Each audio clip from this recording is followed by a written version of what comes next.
At this point, I think pretty much everyone knows that JD Vance has said some horrible things about the guy that he's going to be running with.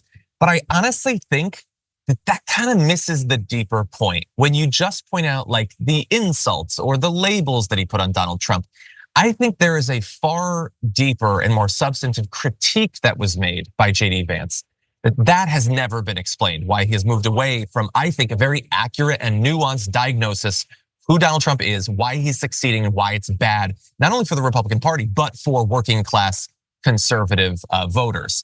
So like you put up a graphic like this, for instance. He says, I'm a never Trump guy, I never liked him, terrible candidate, idiot if you voted for him, America's Hitler, those sorts of things. That's bad, that'll be in campaign ads or whatever.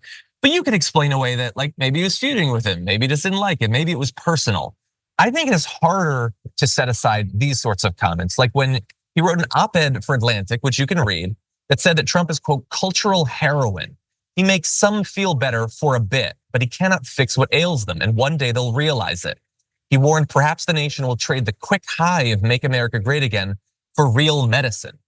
He's right about literally all of that. He says to NPR in 2016, if I feel like Trump has a very good chance of winning, that I might have to hold my nose and vote for Hillary Clinton. I can't stomach Trump. He's noxious and is leading the white working class to a very dark place.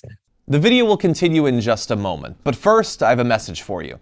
TYT needs your help. Membership is vital to survival, so please go to tyt.com/team and become a member today. He at least presented himself as a person who cared for and understood that class at that point. And he was right that because the Republican Party, and maybe from JD Vance's the Democratic Party as well, wasn't actually putting forward policies that would benefit those people, then some grifter, some con man could come along and play to their fears, their jealousies, their hatreds, not actually fix them. It's not true medicine, it's a quick high. And the thing is, he was 100% right about that. It is just as true today as it was then. So he's not calling him America's Hitler anymore. He's not saying that he's a personal disappointment. He's not calling on Christians to denounce him or anything. But he also hasn't explained why that diagnosis is not just as true as it was then.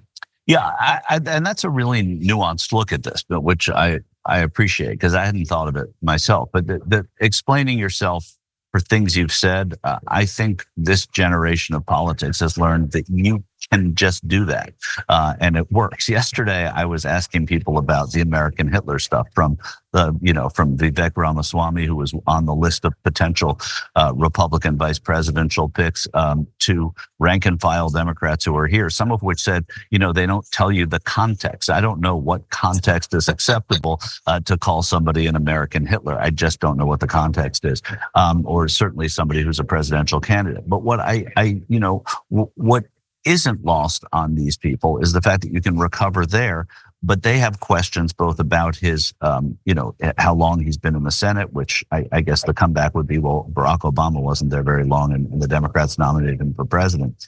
But it's more about the way he has, the positions he has taken and how quickly he has evolved. People who evolve don't evolve that quickly. So one of the knocks against this guy is he's an opportunist, right? Is that he, yes. And that's what, a little bit of it's been alluded to. And the fact that he's an opportunist, he sees that there is an empty void for Donald Trump to pass the baton when he is done. If it happens in November, or if it happens in 4.5 years. And if that's the case, what does JD Vance see? He says, okay, I'm going to start trying to get in with Donald Trump Jr. I'm going to try and start to get in with David Sachs and the Silicon Valley money people. I am going to become somebody who's on his radar because I'll do that. That'll get me to the top. And that's one of to me, the most interesting things about Vance. I think anyone who accepts the invitation to run on a ticket has some kind of ambition. When you're running with somebody who's as old as Donald Trump is, you start to think, okay, maybe this could happen sooner rather than later. But there is an opportunity, and opportunities are great for opportunists.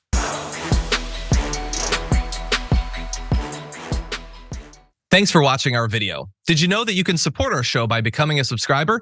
Just click the subscribe button and also ring the bell so that you get notifications when we're live or when we post new content.